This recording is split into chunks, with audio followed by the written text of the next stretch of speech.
So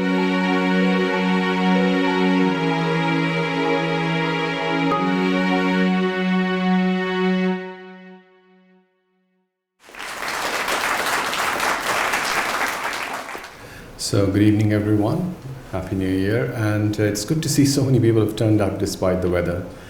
What we'll do is we'll do our talks in 3 segments, and maybe if the questions can wait till the end, that'll be great. It'll help us keep the flow.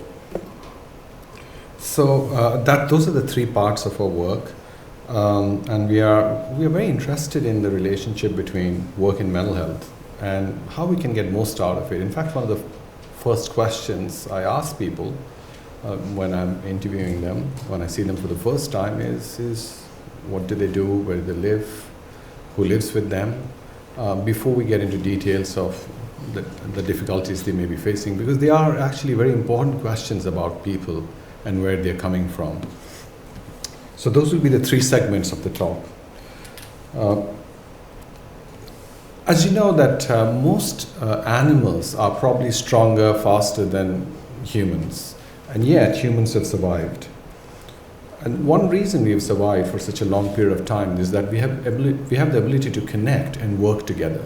So if you think of the meaning of work, it's not just employment, it's the ability to actually work together as a society, which has helped us survive despite the fact that we are physically weaker than many mammals.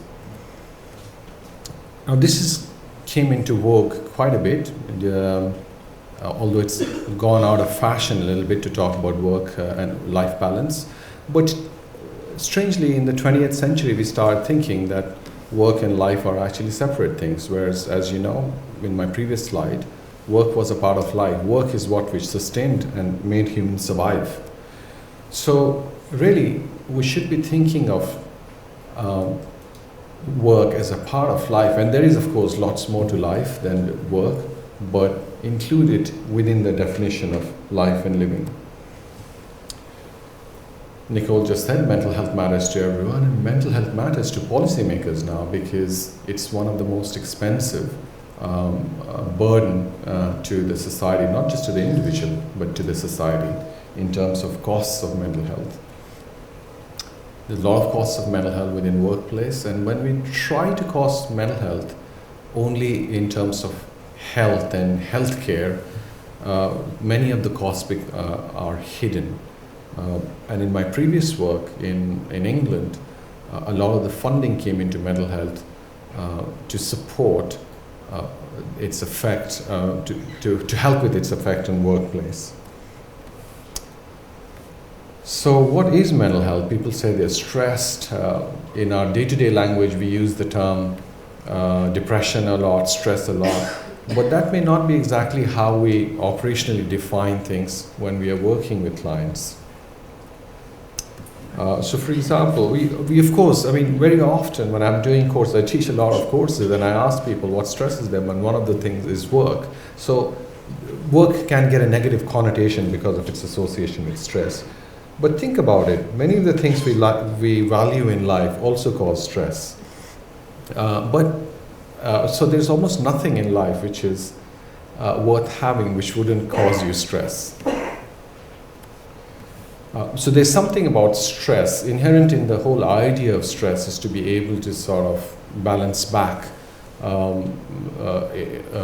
from stress. So stress is not bad as such, but stress is a way that we learn to balance our life and priorities. This is a very wordy slide, only in case I have to go back for more details, but what I want to tell you is that mental disorders are specific mental conditions where stress is a response to events and situations which people face. So they are in some ways different. Mental disorders are not just distress, they have specific definitions. There are different types of mental disorders. And the reason I emphasize this is because in my work, particularly in doing therapy with different types of mental disorders, we have to use slightly different approaches. Not all mental disorders and distress are the same. So here is a sort of a continuum of mental health that, which I just want to propose so that we don't confuse stress, mental health with the issue of happiness and unhappiness. I don't think it's the domain of mental health professionals to comment on what is happiness or unhappiness, but it is an important domain because it affects us. So if you think of it, there was an interesting piece of research from UK, and we have done some of this research with senior population in Canada as well, which shows that just because people have mental health disorders like depression and anxiety doesn't mean that they don't experience happiness or well-being. Now it may seem very simple to you, but for researchers, this was an important question. They are different dimensions. So in terms of mental well-being, classically researchers divide it into two, those that is through positive emotions and those through meaningful activity in our lives. And some people have proposed, I've sort of adapted this as a triangle where we make meaning, we get engaged in things which are important to us, we experience positive emotions, and somehow that sum total contributes to a good life. And then of course, when we come to workplace factors, how do these things interact to create stress and unhappiness in life? That has a slightly different terminology, but I'm just throwing it out there just as a brief overview. But this is what I really want to show you, that there is a continuum. So on one end of the continuum, this is just something which I draw to explain to professionals, including other doctors, that mental health and well-being we take for granted, but we are always in the zone of coping with day-to-day stresses, going back to a state of well-being, going back and facing stresses again. But sometimes there's a point where stress becomes so much that people don't cope too well with it. And people may well reach a point where they may develop a mental health disorder. But there are other reasons why people may develop mental health disorder, but one of them could be that their resources to cope gets depleted. I'm not a specialist in work, so my definition is that of a clinician. And this is what I define: work as a meaningful, productive activity. And work is a sort of area where I would like to help people to recover into, to function better. So is work good for health? Because we hear so many negative things about work. Well, actually, when you look at studies which compare people who are employed to people who are unemployed, well-being is definitely reduced when people are unemployed. So on the whole, there is a fairly strong consensus now that employment is good for health. Another point, given that there are Movember movement, males are more affected by unemployment because probably males, some amount of happiness is gender specific. Men and women might find happiness from different types of things, and men certainly get affected by loss of jobs, or much more intensely affected. And one interesting study in Germany, this is one of many, showed that when people lose job, their well-being goes down, and even when they get a new job, it takes a long time for them to recover the previous well-being. So jobs are important in terms of people's life and identity. Less study in this area, but we know that when people are re-employed, it certainly increases the quality of life. Probably the increasing well-being will not be so obvious, it takes some years, but quality of life definitely improves. There are many psychological benefits of work, and I've thrown up some there. There are many, many different pieces of research on this. What I do notice in my work, that work gives people a structure of the day, which helps with many of our anxiety and depressive conditions. There are also studies to show that it doesn't matter whether you set the goal or someone else sets the goal. Goal completion itself leads to a feeling of well-being. So, going back to my bread and butter day-to-day work, depression is something which is hard to understand unless people have experienced it. So I have a lot of empathy for people who have this, because it is not something which comes and goes when people are depressed. It's present continually, gets people to withdraw from their environment. So whichever type of therapy we choose, eventually they increase people's interpersonal contact and meaning and structure in life. And for me, work is one way of achieving this, and it may not necessarily apply to everyone, but it's certainly one of the very effective ways to get people back to some kind of structure and meaningful activity. Anxiety, very, very simple definition. There are many anxiety disorders. Becomes very restrictive for people. And again, therapies like cognitive behavior therapy try to reduce the avoidance which anxiety produces. And work can definitely help. So how can work help? Work is a way of activating people, and depression responds very well to activation. There's a number of publications to show that activating things which are important for people in life can have as powerful effect as antidepressant medication. So there's a whole treatment called behavioral activation treatment based on this premise. And in anxiety, I've seen a lot of people off work with anxiety. They can't take buses, they have a lot of worries, so they are unable to concentrate on work. And our treatments help them back to work, but being at work helps them maintain health. So in some ways, we think that work could be a part of recovery. Society has survived for so long with work that it's part of our day-to-day life. And staying well matters for individuals, families, and the society. And work is a way of staying well.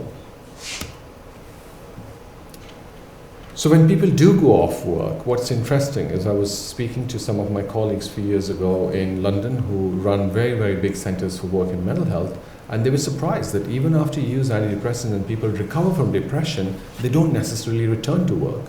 And there may be a large number of reasons for it, but clearly medicines were not enough.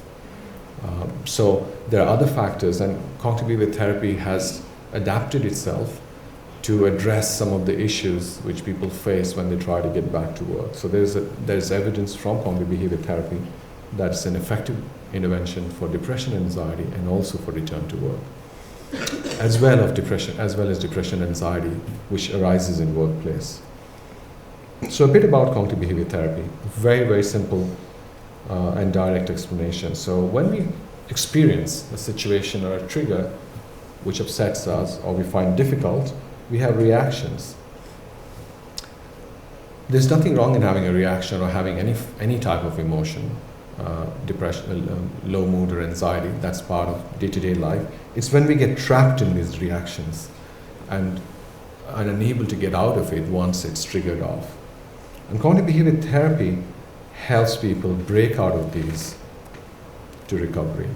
That's my kind of simple definition of cognitive behavior therapy. There are different types of cognitive behavior therapy, so to give you a definition of cognitive therapy more than that would be very complicated. So here are some of the typical positive outcomes, all anonymized. None of the people can be identified here. I had some very interesting experiences of somebody who actually people had completely given up as like the first person that they would ever return, they would ever work. But after, I imagine about 10 to 15 sessions of the cognitive behavior therapy, this person found some employment and enjoyed it. People with depression and anxiety, sometimes they don't want to go back to the environment they have worked in before. We might be able to help them to find something new, and this is the sort of work which Rosemarie is particularly very good at and helps me a lot in helping people navigate this. Or 20-plus-year-old person who went through very difficult times, received CBT, completed university education, and became employed. And these are 3 of many such examples. So when people go off work with stress and adjustment, I'm trying to draw the distinction between having a mental health disorder, and stress and adjustment. We might have to choose other types of programs like stress management or problem solving. We can't just say CBT for everything. So my key summary points for this part is, in general, work is good for health. And I say in general, for people, there will be a number of people, including some people in this audience, where work has been a tough thing. Unemployment is bad for health. Mental disorder is different from stress, and therefore we need to have different types of interventions for stress and mental health disorders. We need to attend to workplace factors, and Rosemarie may try to address some of those things because they're important in maintaining our health. We spend a lot of time at work. And psychological interventions like cognitive behavior therapy have an important role in both areas of work and mental health. So that's the first part. I hand over to Rosemarie now. Thank you. Hello, and welcome on this cold evening. I'm not sure if it got colder or warmer since this morning. When Dr. Rao asked me to co-present with him back in November, I was quite excited, given it is the work that I do in the mood and anxiety disorders clinic, and it's nice that it's recognized, and I think by the amount of people here tonight, it speaks to that. So one of the questions that I get asked almost every day is, what is occupational therapy? And occupational therapy, very briefly, is a regulated health profession. For us, occupation does not mean work, it does not mean career. It means any meaningful activity or role that we want to do or we have to do every day. From brushing our teeth to going to school to playing sports to driving a car. So you'll see occupational therapists work in a number of different areas in the community, in the hospital settings, in schools, etc., etc. So our intervention is focused on functional recovery. The function is what's important, and that's what we're focused on. And that's if a person's desired role is impeded by illness, injury, or disability. So return to work, I've got two screens here. Return to work following disability is a major area addressed by occupational therapists, and you'll probably hear more and more over the years as that occupational therapy is going to be involved in this aspect of recovery. I also wanted to describe some of the typical referrals that are received by us in occupational therapy. Leonard, I don't know if you recognize the names, Leonard and Sheldon and Penny. Leonard's a 52-year-old man with recurrent depression who works in a technical capacity in IT. He wants to return to work, but he's not sure if he's ready. Sheldon, he's 21 with severe anxiety, and he has difficulty maintaining work. He's had several jobs, and he gets let go often. And it's very discouraging for him. He's unemployed right now, but he wants to return to the workforce. Penny is a 37-year-old woman with bipolar illness who works in management in the private sector. Very stressful job. She's encountering some difficulties. She's wondering, and has been encountering difficulties, she's wondering if her position is just too demanding in order for her to maintain her health and work and function in her other various roles that she has to function in. So what do we do? Where do we go from here? So the process we used and we still use to facilitate return to work is we identify barriers to return to work. We determine the functional impact of that barrier. I'm going to stop there and just explain that. Somebody can come in and say, I'm not sleeping well. I sleep 3 hours a night, one night, 4 hours the next night, 2 hours the night after.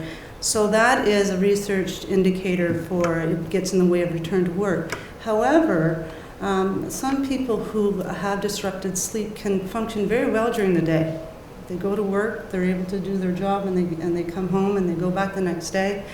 Somebody else might miss an hour of sleep and they go to work and they're having trouble concentrating, they're irritable, they need their 8-9 hours of sleep. So every identified barrier, we question, well, what's the functional impact of that barrier? Is it stopping you from doing what you need to do during the day? Okay. So once that's discovered, and we then outline a recovery plan. So all these people want to go back to work, they want to return to the workforce. What's the recovery plan? We then intervene, and I'll get into that a little bit more.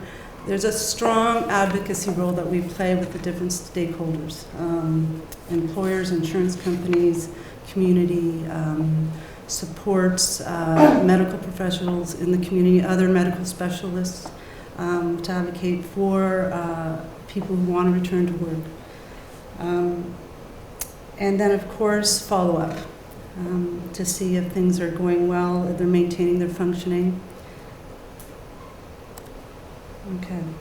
So this slide, what we've done here is we've grouped the researched factors that influence return to work into three subcategories. One is symptom severity, the second is daily functioning, and the third is work factors. And when we say work factors, it doesn't mean workplace. It doesn't necessarily mean workplace factors. There are a lot of factors that go into work factors, and we'll discuss a little bit further. Symptom severity. What's really interesting is that research says that it's not necessarily symptom severity that is an identified factor. It's a person's perception of their symptom severity. If they feel their symptoms are, I could assess that their symptoms seem to be quite high, but if their perception is, no, I'm not bad, then they have a higher chance of getting back to work. Somebody comes in and they say, my symptoms are very strong, very severe. I might not see them as severe, but if they perceive it as severe, then that's going to affect their ability to go back to work more so. Okay? So I'm very sorry for this slide. I just have to put it up there, and please don't try and read it. You'll get a headache. But what do we do? How do we identify the barriers? So I'm just going to have to read a little bit under. So we've developed this checklist and recovery plan tool for work so that we can, the tool helps us to identify return to work barriers. It's used along with clinical judgment and other information, whether it's from the employer, whether it's from other medical information, to determine how to proceed in terms of the recovery plan. The tool also helps us communicate with the other stakeholders, whether it's psychiatry, insurance companies, employers, family members, if that's what the person wants us to do. We have to get consent for that. We won't give all that information, but it helps us say, you know what, this person can work, but they need this in terms of helping them stay at work, and this is why. Okay. So it's essentially made up of 23 questions to identify return to work barriers. And as you can see, it's broken down into those three categories of symptom severity, daily functioning, and work factors. The questions are phrased, our questions are posed positively. For example, you have a regular sleep routine. They either say yes or no. At this point, that's where we're at, yes or no. It's not like out of 10. If they say no, then we go to the functional impact of the lack of sleep, and then we look at what the recovery plan is. Okay. So, for example, if their sleep routine is poor, an example of a recovery plan is education around sleep hygiene. With more questioning, if it's determined that their sleep issue has been long-standing and predates their illness, we might suggest that they speak to their GP about a referral to, let's say, a sleep specialist. Okay. That's enough of that slide. Okay, so just quickly go over some of the research factors in terms of symptom severity. Questions that we pose are do you feel that you have adequate resolution or mastery over your symptoms to work in your work role or to return in the workforce the way you want to return to the workforce? Do you feel that your cognitive symptoms are resolved enough to return to your work? And so on and so forth. What is your stamina level? There's a researched article about the need for recovery after mental or physical effort. If you go and shovel the driveway and it takes you 20 minutes to recover, okay. But if somebody needs a 2-hour nap after shoveling the driveway, then you might look at that as a barrier and then look at how to increase their stamina. We mentioned sleep medication stability. If there are recent medication changes, we have to keep an eye on that to see if there's any changes in their functional level or side effects such as sedation. And are they eating well? The next area, daily function, very important. Depression definitely affects this area. Are people completing their personal care activities regularly? Are they able to take care of their home, make their meals, drive to the grocery store, manage stress? Are they able to tolerate stress, and are they able to manage that stress? I've had people that come in and say, I'm ready to go to work. The next time I see them, they have had incurred a stressor that week, and they've had a complete relapse of symptoms. So then we might look at, okay, that's great, you're ready to return to work. Let's look at some stress management, or let's maybe hold off a bit, or let's really make this progressive return slow so you can build up your stress tolerance.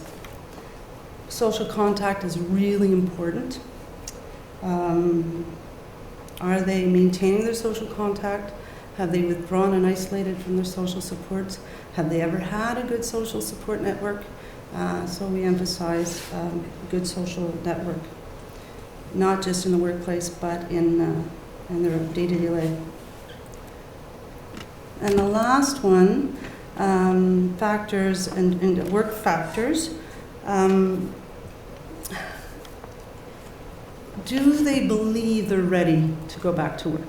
That perceived sense of readiness is extremely important, and will affect return to work. Do they believe they'll be successful upon returning to work? Do they have a positive work history? If they have a positive work history before they start experiencing symptoms and before they leave, it's easier for them to go back to work. If they've had long-standing work issues and not so much, it's a little bit more difficult. So we really have to break that down and look at, okay, what was going on, what was happening, how were you approaching work, what do you think happened or has been happening? Is the workplace or the work a good fit between their skills and interests and the job demands? Are work conditions positive? That means, is there a balance between the effort they put in and the reward they're getting back? Do they feel they have a sense of control over how they do things? That's more important for some people than other people, but is one of the factors. Do they feel supported in the workplace, especially by their manager? And that's come up again and again and again in research.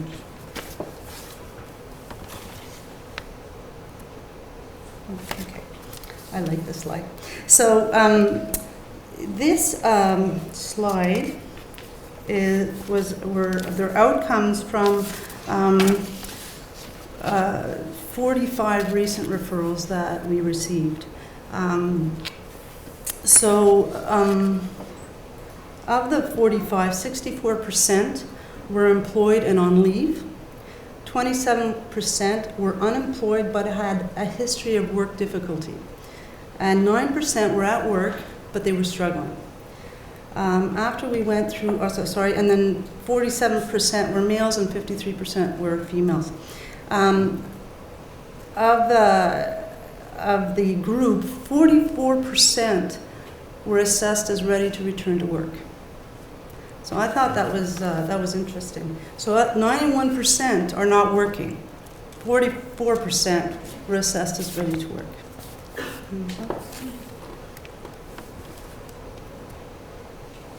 I'm just going to go to this slide. Not sure what my time is like. So these are some of the research interventions for return to work. So not specifically for depression, not specifically for anxiety, but what needs to happen in order for somebody to return to their functional levels in the workplace or at their workplace. And I think what's important here is that it's not just the medical community that can help, that needs to intervene. The person needs to engage in self-management through exercise, through improving their symptom management. Early intervention is very important, and research says medication and psychotherapy, in particular CBT focused on work, which is what Dr. Rao spoke to, problem-solving based approach.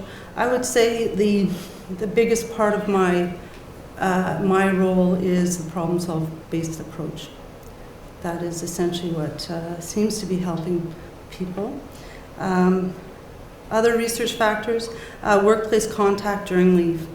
And one article mentioned that if people have very severe symptoms, they may feel that if their manager calls them, it means that they're questioning whether they should be on leave. But the research actually says that it's better that the manager calls them and says, hey, how are you doing? We're just checking in. Excuse me. Social support at work. I think everybody's been watching those Bell Let's Talk commercials. I don't have to say anymore, but that's extremely important, and it's researched. Workplace accommodation, we're going to speak to that in a minute. And did I cover everything? Yes. There are other things, obviously, but they're not researched. So we won't speak to them tonight, right now. Okay. So, people with mental health issues, mood and anxiety, can experience more difficulties in the workplace depending on the work conditions. So if they're in a job that requires a lot of memory skills, it might be more difficult because depression affects one's memory or concentration. They may be vulnerable to stress, stimuli, noise, lack of light.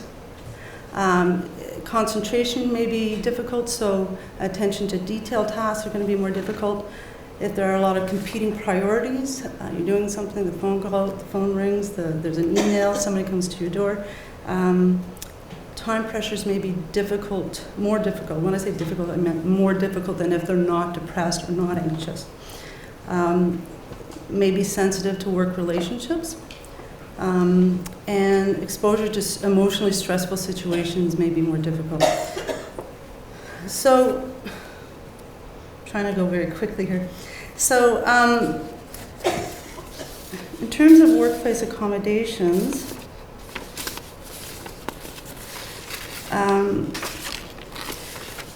we are allowed to request workplace accommodations based on medical leave. Based on medical condition. And the employer has a legal duty to accommodate within reason, unless it causes the employer undue hardship. So the employer has to be able to lead a productive business. But otherwise, if it does not cause undue hardship, then they're legally obliged. So I think that's really important for people to know their rights, and there's going to be some resources available to you on the Royal website to learn more about that. Sorry, this is a very wordy slide as well. These are some of the workplace requests that we make. Gradual increase in hours and responsibility to full-time hours, frequent short breaks, flexibility to attend medical appointments. Supportive manager is very, very important. Supportive working relationships. Clear expectations, written instructions, memory aids. Sorry. There we go. Minimize exposure to emotionally stressful interactions.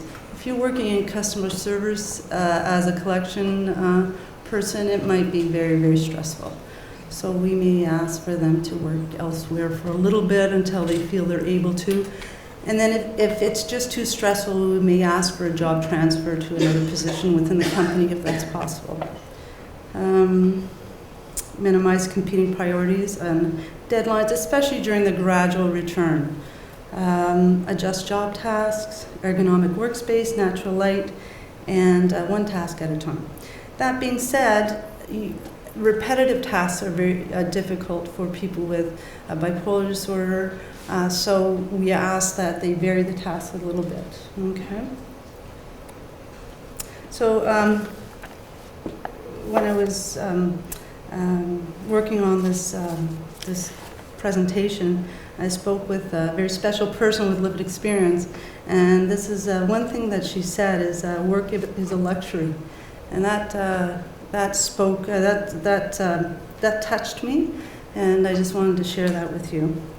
And I also want to thank a few people who have been instrumental in helping me with this presentation, and Dr. Rao, Susan Botiglia from the library, Alicia Pan, who was a student with me last year, helped with the questionnaire, and Cecilia Chance, a volunteer.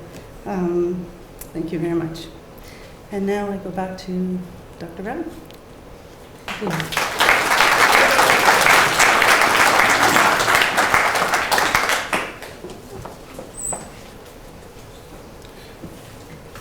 So one of the most interesting parts of the work I do in Royal Ottawa is the work I do with Rosemarie, because it's very unique. There are very few places in this country where you can work with an occupational therapist to address more than just mental health issues in people's lives. So thank you for that. So the world is full of good ideas, and you may have heard one or two good ideas from us. The debacle in Canadian healthcare, though, is across Canada, the problem is of access. And having worked in countries where access is no longer a problem, I can reflect back what things could have been done differently and could be done differently. And this is my next part of the talk. So before I do that, I'm just going to go into a slide sort of view to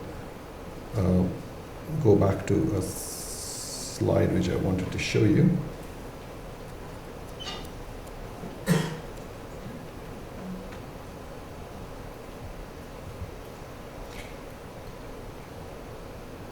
So now I'm interested in telling you how, if we have evidence, why can't we translate it into practice? If we have evidence that a therapy works, why do people have to wait for months to get that? So those are the kind of difficult questions I would like to answer. So one is that, at least in this area, we have to raise awareness. We need to increase access to gold standard, not just any therapy. Because there has been reviews in countries like UK which showed that just funding does not necessarily change outcomes. We need to have very, very good pathways. Pathways meaning you can pick up the phone and get the help you need, because at the back end of the health service, all those things are organized. You don't have to go desk to desk to find out where you would get help. And there are different resources from which such things can be funded. Interestingly, in UK and Scandinavian countries, they funded mental health because they found that it was so expensive not to fund it, that they decided to fund it initially to help people find employment, but overall that funding helped everyone who was coming to mental health services. So that's kind of my overview, and I'm going to go back to my slide here. To at least speculate how we can make solutions happen. So it's great that we have one of Rosemarie in our unit, but how can we have those kind of skills be made available to a large number of people? So let's be very targeted about, if we're talking about work in mental health. Today I'm not talking about mental health services only, I'm talking specifically about work in mental health. So there's an issue of workplace and mental health. And then there's the issue of unemployment and mental health. And I think we should try and tackle both of these issues by defining our targets. So I've given you a little bit of a complex diagram, and I'll kind of lead you through it. It'll keep coming back. So in that continuum from mental health and well-being all the way to developing mental health disorder and giving up work. So this is workplace and mental health issues.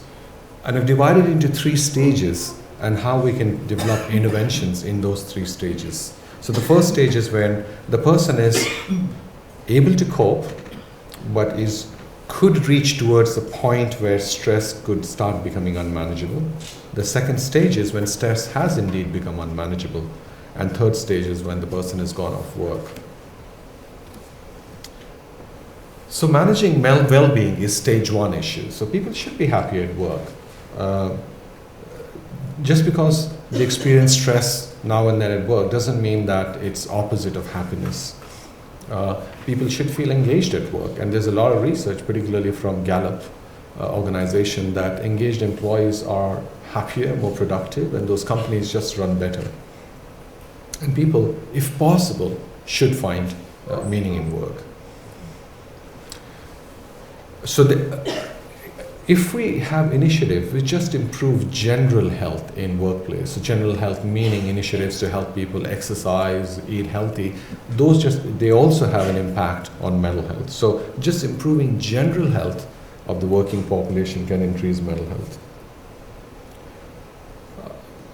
Working on workplace environment, this is a difficult area. The reason it's difficult is because workplaces are quite different. So one factor may be more important in one type of workplace and different in another type of workplace. So public sector may be quite different from private sector in how we think about shaping the workplace environment.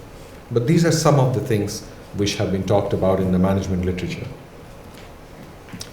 One of the areas which was interesting to me, and I actually did my dissertation on this, is when I looked at different factors and I looked at what do employers want, what do employees want. So employees want a decent quality of life and well-being. Employers want productivity. So can we marry these two things? And literature doesn't answer that question very well.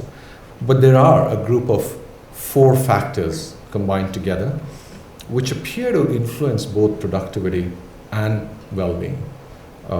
So interestingly, it is possible to actually train people to enhance these qualities. So self-efficacy is the belief that you can achieve things and you can do things. So self-efficacy is not the ability but the belief.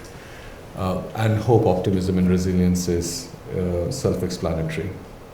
And I did find in my research that people who had more of these tended to be happier at work. And the good news is we can do training to increase these qualities in people. So that's the first part, helping workplace be a thriving place so that people actually value the time they spend there. The second part is, if for some reason some people are struggling, can we detect it early before they become unwell? And this requires a lot of education and work in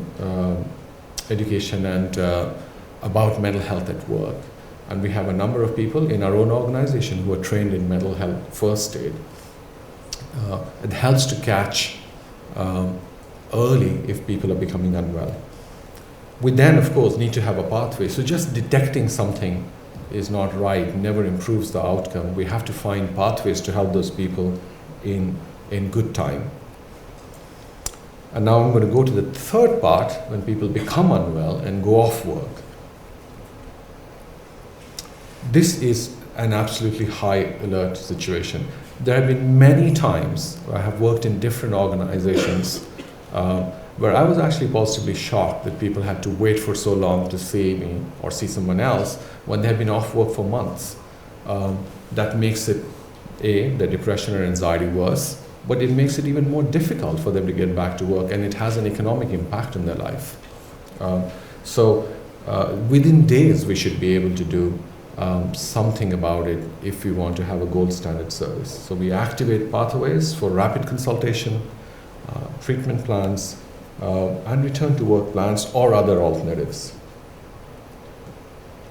So how to succeed? So I've put a somewhat grand vision, but I think it's achievable. I've seen this happen in many places. First of all, we need to have a system of collaboration between health services and workplaces, not to forget the crucial family physician. It has to be convenient. We have distance technologies. We should consider offering these services in flexible hours. I've been sort of really amazed that mental health services and many services still continue to run from 9 to 5. Very often people have other responsibilities, and if services were redesigned, it could be offered at other hours, and there are services I know which work that way. I've also been part of systems where we have done home assessments if people couldn't come out to the clinic, or use distance technologies to do assessments at home. If it's convenient, people will use it. We have to measure outcomes. We have to measure whether people are getting, in fact, better and reliably so. And we need to have clear pathways and signs for the average consumer to be able to know what's the next step, where can I get help, for the employers to know where they can get help. And of course, it has to be cost effective, because at the end of the day, somebody has to pay for it. It's the tax, it's the government.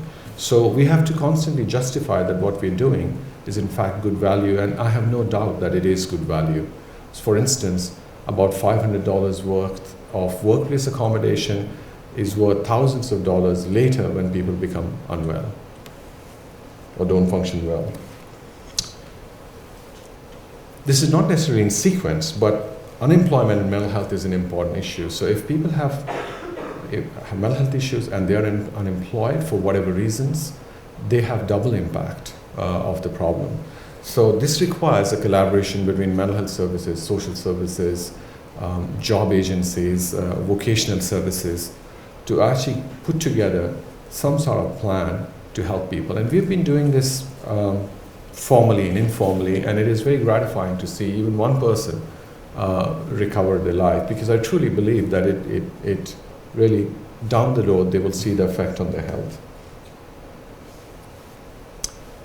So this is my last slide. Thank you for listening to us, and I hope that we have inspired hope with this presentation. Thank you.